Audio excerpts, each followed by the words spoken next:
Awake my heart. Pentecostal preaching. But Peter lifted up his voice, Acts 2:14.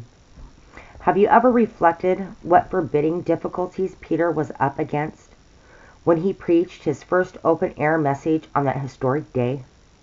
I have no doubt that Peter was a well-built, bony-faced, ruddy-complexioned man with a round, pleasant, sonorous voice. Those characteristics would be prepossessing for the moment, but they were quite outweighed by the disadvantages which beset him. Let me mention 4. 1. He was charging home an awful guilt. There could be no wily trimmings of flattery, no beating about the bush.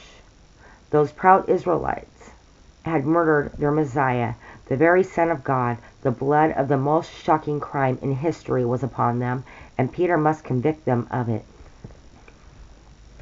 2. He was championing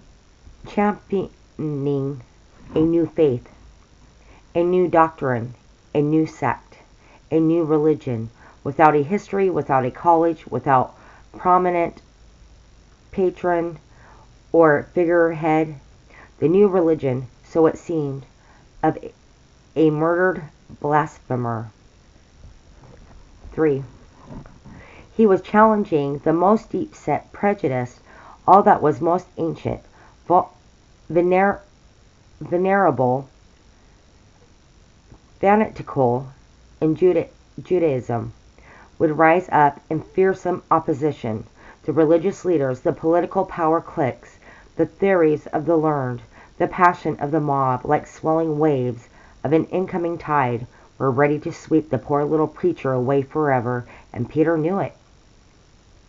4. In the eyes of leaders and learned, Peter would seem to cheapen his message by the fact that he was uncultivated according to academic standards.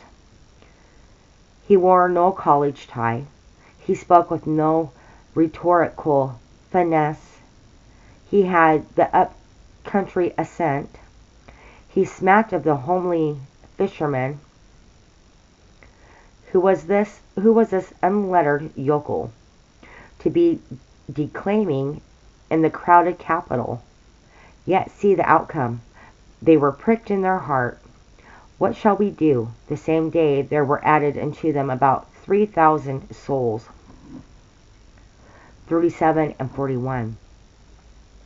What a preaching exploit. All disadvantages were more than offset by the singular power operating through that country preacher and his Galilean brogue. Why was it so? Well, for one thing, Peter had just emerged from a 10-day prayer meeting. Prevailing with God is always the best preparation for prevailing on men. As Peter stood there preaching, the glow of communion with God was on his face. He was God-conscious and God-atmosphered.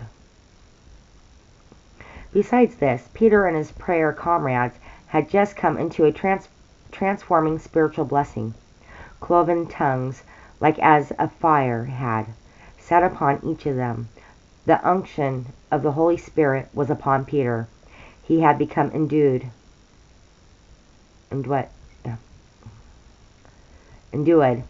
with the power from on high.